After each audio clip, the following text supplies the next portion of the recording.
Yo, what's up guys? It is 7:40 in the morning and we're heading out for a little road run, road runner action. I think we got 4 miles on the menu for today. Still am planning to do a longer run, I think either tomorrow or Sunday. And yeah, so I'm not gonna go super hard today. I would rather save my body, my knees for my long run. But yeah, we have 4 miles right now. So it is beautifully overcast. Perfect running weather for Maui, Hawaii. I'm still gonna work up a sweat storm. Let's get after it. Keeping it in zone 2, 4 miles. Here we go.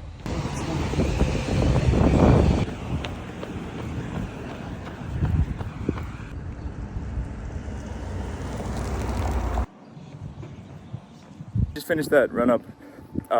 My app, for some reason, I use the Nike Run app, and for some reason it like stopped telling me. It'll tell you like mile 1 in like Siri's voice, and it's just stopped telling me when to hit a mile. So I just kept going. I ran the route that I'm pretty much used to, so I kind of guessed when I hit 4 miles, and I ended up running 4.5 miles. So average pace 10:52. I'll post that up right here. What did I said? I mentioned that I'm going to be running in zone 2. So let me explain what zone 2 is to you real quick. So if you're anywhere on the fitness realm of social media, Instagram, TikTok, you may have seen the huge influx of runners on social media. And because of that, you've probably heard of zone training before. Most likely you've heard of zone 2, which is what I mentioned earlier. In order to understand what zone 2 is, we have to go through all of the zones. So let's start with zone 1. So zone training is just a way of monitoring active heart rate. So if you weren't training at all, if you were sitting there, it would be resting heart rate. Resting heart rate. So zone 1 is when you begin to start sweating. It's just starting off. If you're familiar with the RPE scale, 1 to 10 to be exact, it would be about an RPE of 3 to 4. So relatively easy work. Continuous flow of talking is easy. And yeah, you're able to hold full conversation, speak in paragraphs. So that would be zone 1. And this morning I said that I was training in zone 2. Zone 2 is when sweating is noticeable. So you were like, oh, okay, you're working because like I can see it dripping off your face. Continuous talking is beginning to be challenging. So I wouldn't be able to speak the way that I am now. I'd be like this, and then I'm trying to get words out like this, and then like this, you know what I mean? So that would be zone 2. And as I said, zone 1 is an RPE of 3 to 4. Zone 2 is an RPE of 4 to 6. So we're getting up there in the RPE scale. It's getting a little bit more challenging, but you're still able to talk. And a way that I measure that, I don't have that's why I said zone training is a form of measuring active heart rate. So that means that I don't have an Apple Watch. I don't have one of those Garmin's that tell me my heart rate. I'm simply using my talking breath to gauge where my heart rate is while I'm running. So either I'll have a song playing, and if I know the words, I'll just be able to I'll be able to sing it, and then have to take a deep breath in and then continue to not like actually sing it, but like speak the lyrics, you know what I mean? If you're not listening to music, literally just talk to yourself. That's the fun thing about running for me, is it's so much time to have self-reflect, whether that's like prayer and me just spending time with God and trying to clear out my mind. David Goggins mentions a thing a lot where he talks about clearing out his closet or organizing his garage, which is how he looks at his mind. And I've put that tool to use while I'm running, mostly on the treadmill, which is what I've been doing recently. But yeah, that's a good way to gauge whether you're in zone 2, zone 1, or even the next one, zone 3, which is where you are like profusely sweating. But for me, it's kind of hard to use sweating as a gauge of which zone I'm in, because I feel like I'll be sweating. I mean, I'm sweating right now. I'm in AC and I just took a shower, so that might not be the best way to gauge it. But this RPE is going to be about from like 6 to 8. So that's like you're working really hard, and you're still going to be able to talk, but in very, very short phrases and not in paragraphs or fluidly at all. That is zone 3. And zone 4 is kind of a rare form of training. I feel like zone 4 is for athletes or high level athletes who are trying to build on top of the aerobic base that they already have, which is the ability to intake oxygen and expire carbon dioxide at a high rate or at a high level that allows them to work harder for longer periods of time. So that is zone 4. And If you've been on Instagram at all or on TikTok at all and you've heard all of these running influencers saying, oh, I'm training in zone 2, I'm training in zone 2, and I haven't explained to you what the heck zone training is, then, well, I'm glad that you watched this video, because there you go. Anyway, enough of my yapping chapping. I just pulled up to the store. I have to get some groceries because I ran out of fuel to fuel our second workout of today, which is going to be an Olympic lifting day. So I've actually transitioned to power cleans, front squats, and split jerks for my form of strength training. But let me go into the store and get my stuff, and then I'll come back out and I'll explain to you why right after this.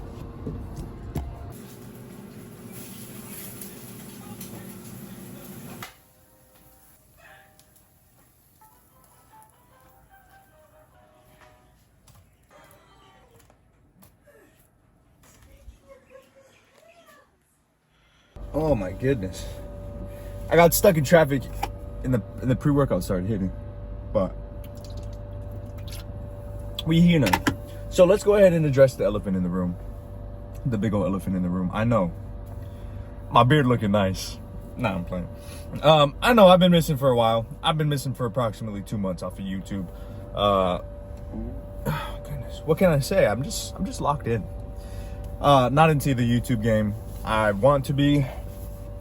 I've just been working on so many other things. One of them being getting my certified personal trainer's license, as well as my certified nutritional coach license.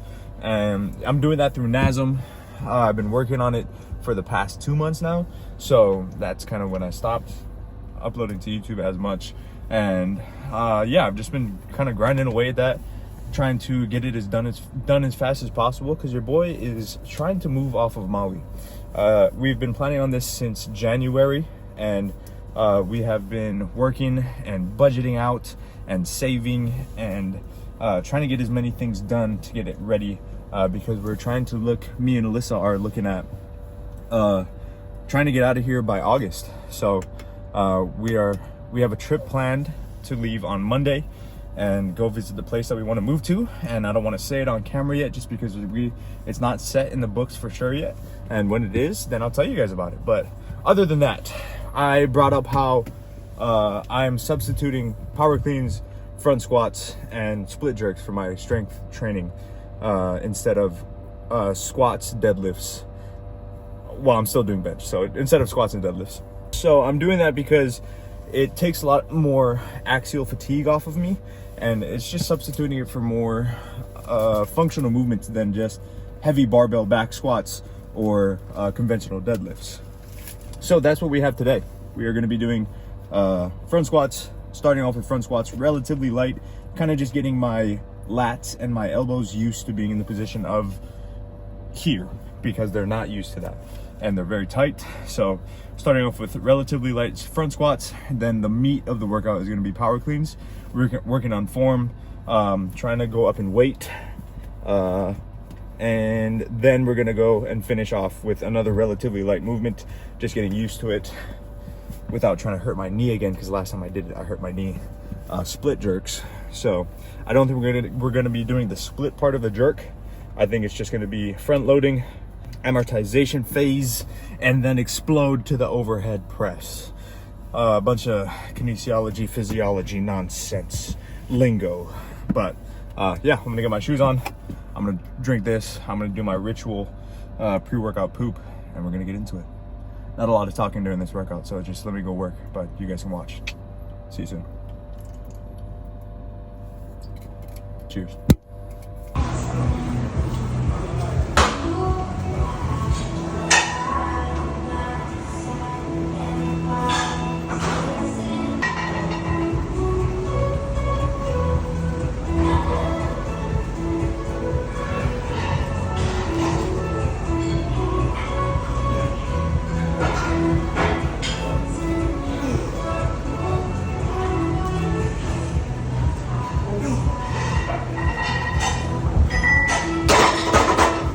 Bruh, I hate these. I thought I had a tripod, but I don't. So you guys are sitting on the bench over there.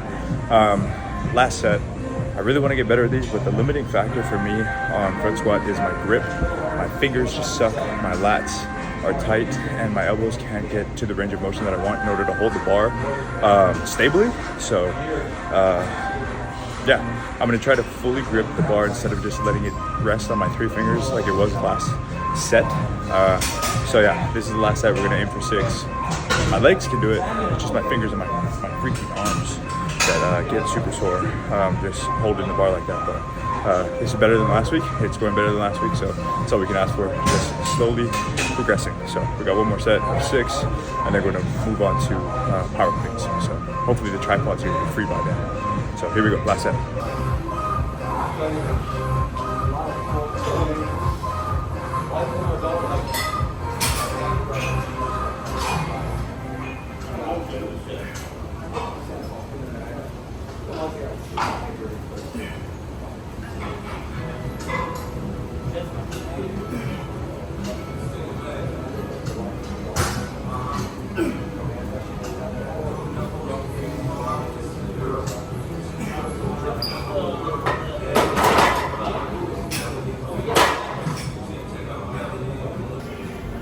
All right, next we got power cleans. We're gonna be working through a power clean sequence.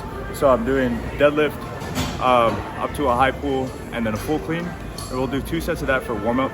I think we're just gonna do like 3 reps for the 2 sets, and then we'll go up in weight and then do a set of full cleans, either 3 to 4 reps. Really just focusing on form. My last time I did power cleans, I was on my toes a lot, which put a lot of pressure on my knees. So trying to stay on my heels for as long as I can until I get to the high pull, and then yeah, get my elbows underneath. So hopefully my front squats warm me up enough for this. So here we go.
All right, my ego got to me and I feel warm enough, so here's the first working set.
All right, here we go. This is gonna be the 3rd and last working set.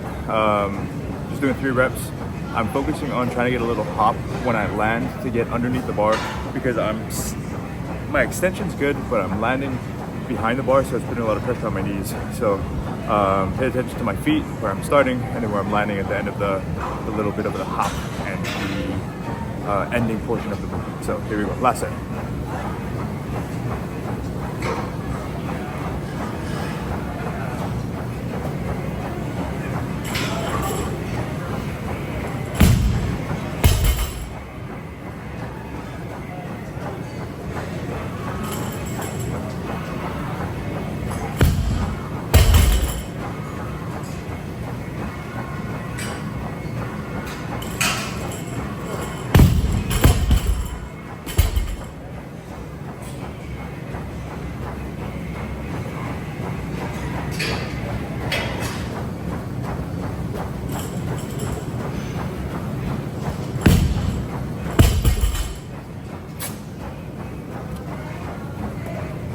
y'all see that last rep? Or the third rep of the last set? It kind of got away from me. But I wasn't able to do split jerks. Ran out of time. It is currently 1:30. I have to drive home, which is like a 25-minute drive.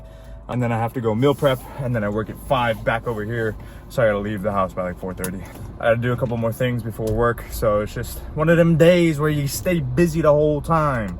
But as I drive, I wanted to multitask and tell you guys a little bit more about what's going on. I know I prefaced earlier before I got into the gym about why I was away from YouTube.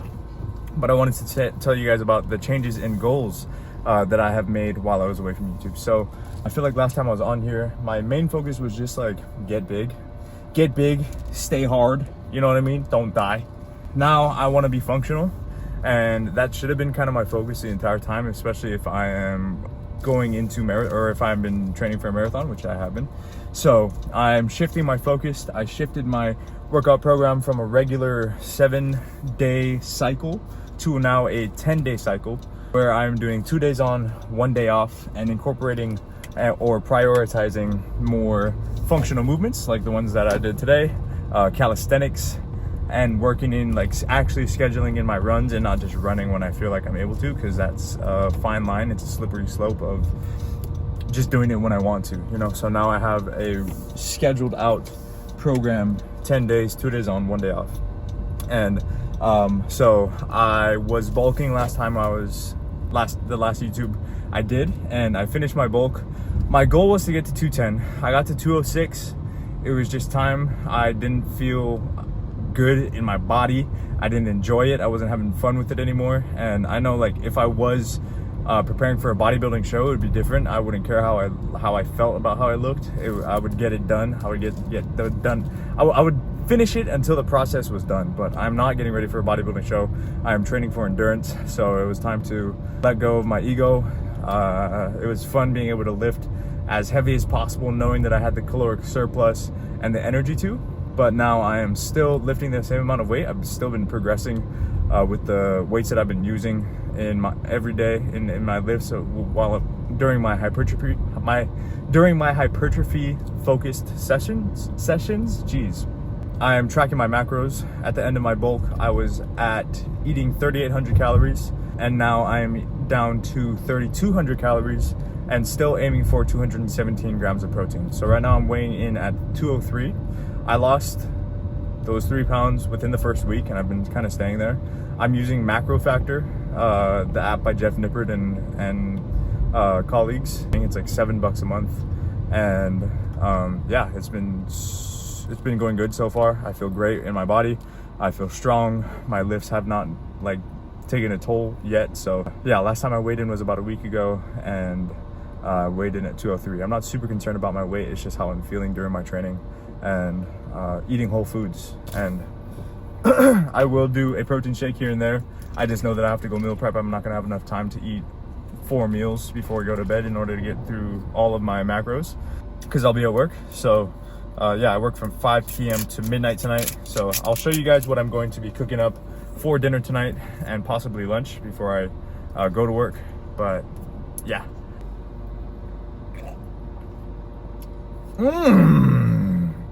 That's fire, bro. We got the new Raw at the gym, so I wanted to try that out. Oh my gosh, that's good. Yeah, I'll show you guys what I'm gonna be making for lunch and dinner. I'm excited for it. I honestly have just been cycling through my proteins: ground beef, steak, salmon, nothing crazy. Chicken, I've been doing rotisserie chickens from Safeway. I buy 2 of them, shred them up, and just pour them into my plates whenever I'm ready to eat some meals. But yeah, that's all I got for you for now. Thanks for tuning in so far, and I'll catch you guys when I'm done making my food.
Bye.